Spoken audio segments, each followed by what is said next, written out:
dead in suspicious circumstances have been denied an inquest. One of them was Dr. David Kelly, as you saw, and the other was the lady who died in Salisbury in the equally dodgy Scribble affair. Now, you may think that's a coincidence. If you do, I've got a bridge here in London and I can sell you at a good price. As far as I know, these are the only two cases since the Magna Carta of a person found dead in suspicious circumstances who has been denied a jury. It's quite transparent, really. They couldn't allow an inquest to take place because the inquest would quickly have found that he didn't commit suicide, and if he did, he didn't commit suicide on Harrow Hill. So either he died some other way and you faked a suicide, or he did commit suicide but not there, and you transported him there and left him lying there in the hope that people would believe that that's where he had died. Equally damning. All of these are damning options, so they couldn't allow an inquest. And so what's the way to get out of an inquest? You announce an inquiry. Except it's not an inquiry, as Norman Baker pointed out. It had no legal basis at all. It had no legal powers at all. It didn't interview the most significant figures. It didn't ask, for example, the fingerprint. How do you have a 25-day inquiry that doesn't reveal that even the knife didn't have any fingerprints on it? Where are the voices against this? Where are the MPs of you standing up? Where are the people in the judiciary, the people in the government offices around the country? Why are they all silent and allowing this to occur? He has fallen. Look, this is the same.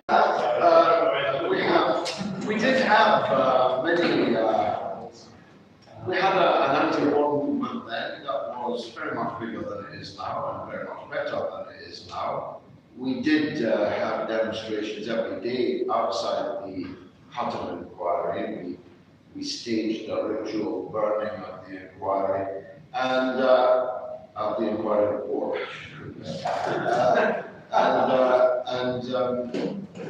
The Evening Standard on the day after the whitewash had an opinion poll and splashed on its front page that more than 75% of people polled believe the report to be a whitewash.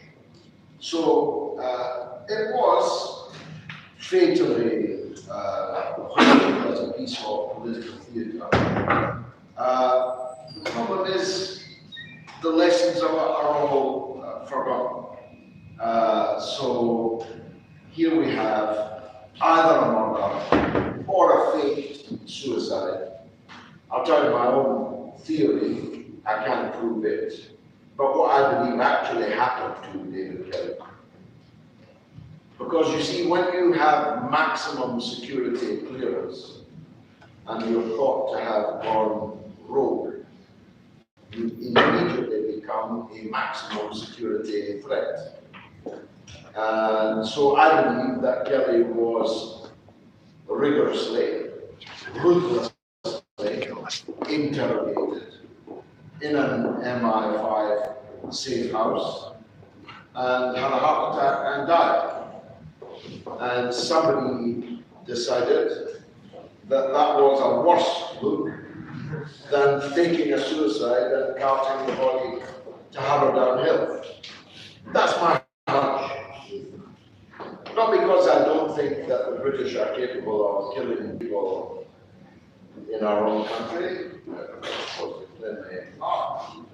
The British state killed lots of people in Ireland, for example, in that part of Ireland that we claim still to be a part of the British state. So it's not because I think the British state are not capable of murdering people. They murder people all over the world.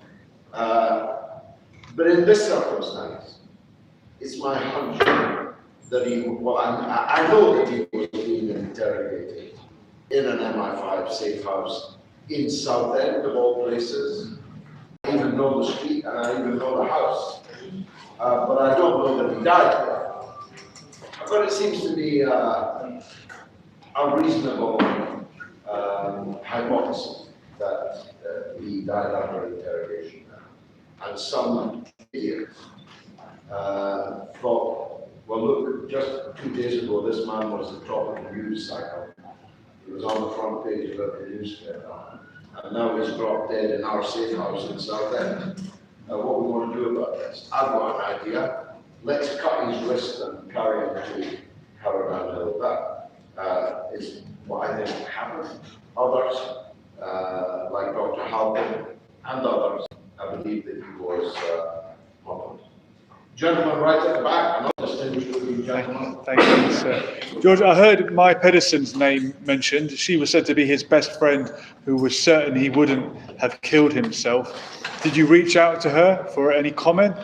Yes, she's still an American intelligence officer, and so not allowed to be interviewed, especially by me. But her view was conveyed second-hand. In Shakespeare's words, the Lord hath set his cannon against self-slaughter. Suicide is not allowed, it's forbidden, haram, in all the major religions, but in Kelly's religion, the Baha'i faith, it is beyond forbidden. It is literally the worst thing you could do if you were a Baha'i, is to commit suicide, because it banishes your soul into a kind of purgatory, they believe. Now, he was extremely close to Mai Pedersen. She converted him to the Baha'i religion, and it's another reason for doubting that he committed suicide. The lady here.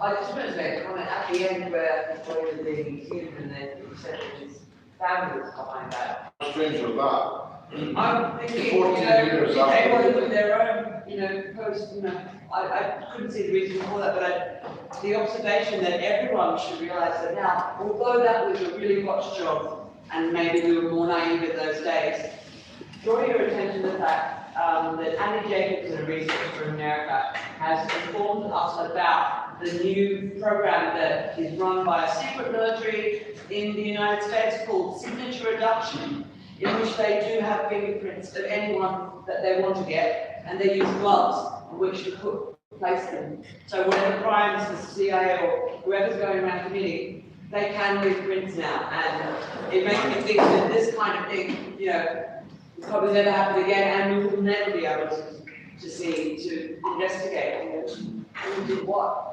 Well, that's chilling indeed. It is the 60,000 secret military in this force. I believe that the body was destroyed because they had seen how close Jeremy Corbyn had come to becoming Prime Minister.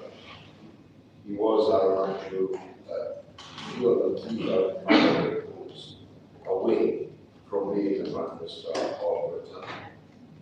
They feared that if Jeremy Corbyn ever did become Prime Minister, he would reopen the inquest, and of course the body would then have had to be exhumed and examined. So they burned it, they burned the evidence in the dead of night, without due process, and without any paper trail at all. It's not a small thing to exhume a body, especially one that had been buried in quite controversial circumstances that David Kelly was, and yet it was dug up from the ground and destroyed without a single email or letter anywhere on record in any part of the British state, local or national. Again, What do you think the chances are in the future of the case ever being reopened and anyone being found guilty of his death? Probably very slight. The Corbyn came close in 2017. I don't think anyone who might reopen the case is likely to become Prime Minister in my lifetime, dare I say, even yours. My youngest grandchild, aged 1 month, is in that pram at the back of the hall. Maybe in her lifetime, we'll get to the bottom of this. But when you lock away evidence for 75 years, you're doing it for a purpose. They don't seem to have done little things. They see the evidence of it for 7 years. Yeah. Yeah. Yeah. Yes, sir. I was going to ask you, in terms of this film, was the family cooperated in any way, or was the position of his family? No, they did not cooperate. They did not object to the film, but they did not cooperate. I think a deal was done with Kelly's family, which has ensured their ongoing silence. He a small family, but the wider family, including one relative who is a surgeon in Newcastle, has been very vocal on her refusal to accept the official story. Yes, the gentleman with glasses. Yes, I'm pretty available time to ask anybody this question, but especially you. Now, I presume, George, that you would not, I hope this isn't going too much off the tangent. In this to be right for, if Iraq had been producing chemical and biological weapons, okay, do you think, I don't think you still would have proposed that we all would, but what would have been your feelings about that? I know it's a bit of a hypothetical, but. Yeah, if my auntie had balls, she'd be mine. The important point is that Iraq had no weapons of mass destruction, as I repeatedly said at the time, and was treated as a criminal as a result. We got chemical, nuclear, and biological weapons, and nobody is invading us because of it. France has got every country that has a nuclear weapon, and that's, I think, 7 now, maybe 8, has a whole stockpile of nuclear, chemical, and biological weapons. Mr. Churchill pioneered the use of chemical weapons, of all places, in Iraq, against, of all people, the Kurds in Iraq. Whom he called mountain tribesmen, but who were the Kurdish minority in Iraq. And they had the honor of being the first people in history gassed from airplanes dropping chemical weapons on them, and that was us. So there's a whole lot of guff talked about weapons of mass destruction. I speak as a man arrested outside the British nuclear weapons base at Faz Lane and carried off by 4 of Strathclyde Police's finest. It'll take more than 4 of them now.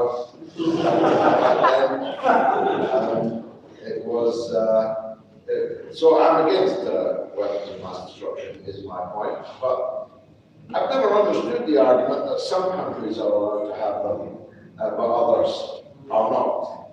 But in any case, Iraq had no weapons of mass destruction, and yet was destroyed. North Korea does have weapons of mass destruction and has not been destroyed. That's why. I think there's a moral in that story that you wouldn't need to be Einstein to work out. Gentleman in the second row. Hi. Yes, thank you for that. Very informative. About David Kelly, there are other weapons, he's a weapons inspector, and there are other weapons inspectors that also share his values. Scott Ritter, who was an American Yes. weapons, he wrote books about it. Yes. And he was openly skeptical about it. Hans Blix himself was, erring on the side of caution.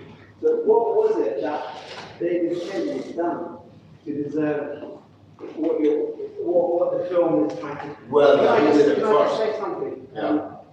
The other thing is, if he's a weapons inspector, he would have known that Iraq did have weapons of destruction in the 80s, and it used them against Europe.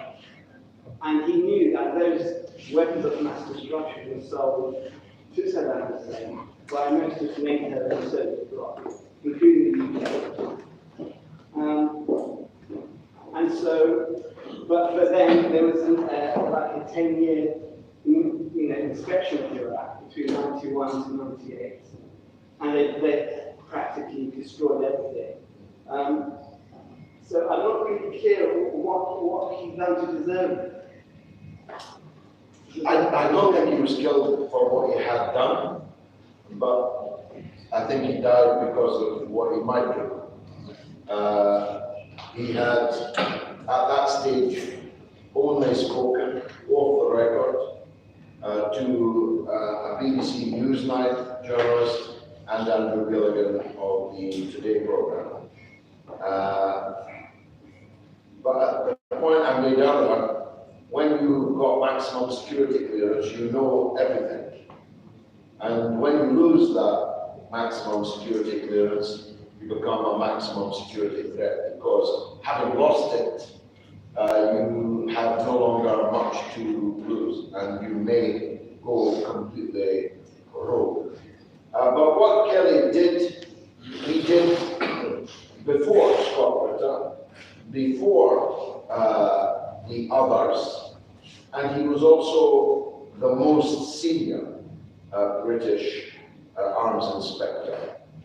He was one that journalists, specialist journalists in the field already knew and could, might and did beat apart to his door.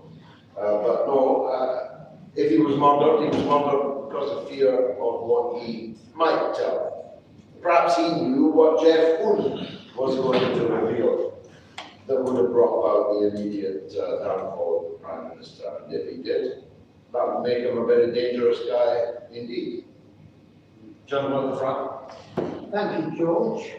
Of course, poison gas was used in the First World War, so But not Robert Everett. right. The questions I wanted to put to you were, was it not also the case that the paramedics who were first to the corpse of Dr. Kelly concluded that he was a murder victim, not a suicide? And is it also the case that Mr. Hutton had previously been a roommate with Sherry University digs with Tony Blair himself? No, Lord Hutton was very much older than Tony Blair, so they certainly weren't at university together. But what was the first question? The paramedics. The paramedics were very clear that there was very little blood at the scene, that the body had been moved. In other words, they were not the first people there. The searchers that you saw in the film found him propped up against a tree, but paramedics found him some distance from the tree and lying on the ground. So, who moved the body? Lord Hutton didn't even ask that. Was it the person that wiped the prints of the accoutrements during the night? Was it the security services that moved the body? Or as I'm certain as I can be, he didn't die there. However he died, he didn't die there, and therefore had been placed there, which is why the helicopter with its thermal imaging failed to pick him up. By the way, when we call it Harrow Down Hill and in the woods, It was a very tough. Harrowdown, the top of Harrowdown Hill where he was found is no bigger than this hall. So a thermal imaging helicopter flew several times over the area of this hall and failed to detect a still warm body if he died at the time they say he died. So it's another ridiculous pieces of ridiculousness associated with this. Yes, sir. Did you break that review? Yes, of course. Andrew Gilligan doesn't want to talk about it. But he's on record as saying that he doesn't think that Kelly was murdered because the British state doesn't go around murdering people. English countryside. Sadly, John at the time, you believe that. Richard devices. Let me see if there's anyone who hasn't asked a question who would like to. Yes, ma'am. I just wanted to say something like very understanding at the time of this inquiry, all the papers were calling it whitewash. Yeah. Why and how did it, was it accepted as whitewash and then nothing further down? Yeah, well, that's the British way. The inquiry was held. It gave its report. Nobody believed its report. You saw Greg Dyke. You saw the front page of the Independent. I told you about the opinion poll the very next day in the Evening Standard. So it had no credibility, and it's now forgotten. And everyone has moved on. And Tony Blair is £100 million richer than he was when you saw him on that screen. So who says crime doesn't pay? The only people who lost their job over the Iraq war were Greg Dyke, Piers Morgan, and me. Yes, sir. Yes, I wanted to ask you what you think the real reason was behind the invasions of Iraq and Afghanistan. I don't buy the accounts that put out that we invaded Afghanistan in order to steal the oil. Afghanistan hasn't got any oil to steal. I believe that if we wanted a stooge who was more than willing to buy from us and sell us all the oil we could desire for a fraction of what we wasted waging war. We could have had a more loyal, compliant supervisor stooge than Saddam Hussein. He was totally pro-Western, totally pro-British. I think the real reason was that Saddam, not the Taliban, actually supported the Palestinians, and he was opposed